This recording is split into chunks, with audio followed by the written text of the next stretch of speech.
எப்பவுமே செய்யக்கூடிய இட்லி இல்லாம வித்தியாசமா ரவா இட்லி எப்படி பண்றதுன்னு பார்க்கலாம்.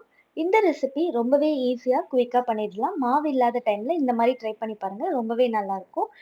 என்னென்ன இன்கிரீடியன்ட்ஸ் தேவைன்னு பார்த்துடலாம். 1 கப் ரவை, 1 டேபிள் ஸ்பூன் முந்திரி பருப்பு, கொஞ்சமா மல்லி இலை, பொடியா நறுக்குன இஞ்சி கொஞ்சமா, கருவேப்பிலை கொஞ்சம் கட் பண்ணி எடுத்துக்கலாம். 3ல இருந்து 4 பச்சை மிளகாய் சின்ன சின்னதா நறுக்கி எடுத்துக்கலாம். 1 டேபிள் ஸ்பூன் வேர்க்கடலை, 1 டேபிள் ஸ்பூன் உளுத்தம் பருப்பு, 1 டேபிள் ஸ்பூன் கடலைப்பருப்பு. நம்ம எடுத்திருக்க ரவைய ஒரு கிண்ணத்துல சேர்த்துடலாம். கிண்ணத்துல சேர்த்துட்டு 1/2 லிட்டர் தயிர் சேர்த்துக்கலாம். புளிக்காத ஃப்ரெஷ் தயிர். அப்போதான் நம்ம இட்லி ரொம்ப சுவையா இருக்கும்.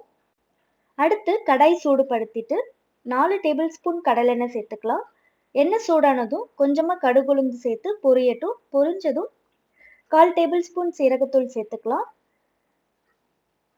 அப்புறம் நம்ம எடுத்திருக்க உளுத்தம் பருப்பு, கடலைப்பருப்பு, வேர்க்கடலை எல்லாத்தையும் சேர்த்துட்டு ஸ்டவ் கொஞ்சம் லோ ஃப்ளேம்ல வச்சு இதை ஃப்ரை பண்ணிக்கலாம். ரவை இட்லியை வெறுமனே சாப்பிடாம இதெல்லாம் சேர்த்து ஃப்ரை பண்ணி நம்ம இட்லியில சேர்த்து சாப்பிடும்போது ரொம்ப ரொம்ப சுவையா இருக்கும். இப்போ நல்லா ஃப்ரை ஆயிருக்கு. இது கூட நம்ம எடுத்திருக்க கருவேப்பிலை, கொத்தமல்லி சேர்த்துக்கலாம். அடுத்து பச்சை மிளகாவும் பொடியா நறுக்குன இஞ்சியும் சேர்த்து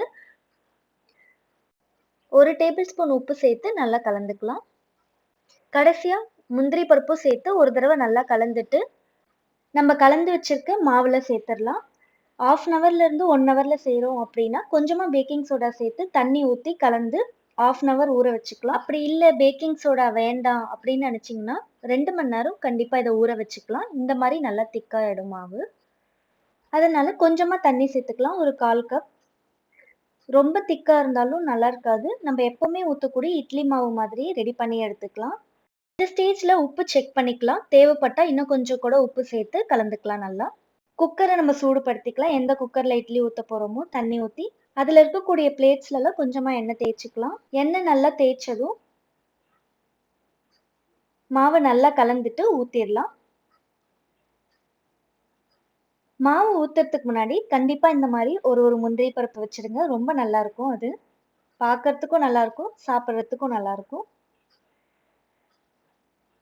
இதே மாதிரி எல்லா தட்டுலயும் நம்ம இட்லி ஊத்திக்கலாம். எல்லா தட்டுலயும் இட்லி ஊத்துனதும் இட்லி பாத்திரத்தை மூடி வச்சு 5ல இருந்து 7 நிமிஷம் வேக வச்சு எடுத்துக்கலாம். பாருங்க, ரொம்பவே சுவையான அட்டகாசமான ரவா இட்லி தயார். அடுத்து என்ன, இதை ஒரு பிளேட்டுக்கு வச்சு சுட சுட சாப்பிட்றலாம். இதுக்கு கார சட்னி இல்லை தேங்காய் சட்னி ரெண்டுமே நல்லா இருக்கும். பாருங்க எவ்வளோ நல்லா வந்திருக்கு. இதுல நம்ம போட்டிருக்க வேர்க்கடலை, கடலைப்பருப்பு, உளுத்தம் பருப்பு அதெல்லாமே ரொம்ப சுவையா இருக்கும். இந்த ரெசிபி டீடைல்ஸ் நான் டிஸ்கிரிப்ஷன் செக்ஷன்ல தரேன். மறக்காம செக் பண்ணி பாருங்க. நீங்களும் ட்ரை பண்ணிட்டு எப்படி வந்திருக்குன்னு சொல்லுங்க. இந்த வீடியோ பிடிச்சிருந்தா லைக் பண்ணுங்க, ஷேர் பண்ணுங்க. நம்ம அம்மாலூஸ் குக்கரை சப்ஸ்கிரைப் பண்ணிக்கோங்க. தேங்க்ஸ் ஃபார் வாட்சிங். Happy cooking.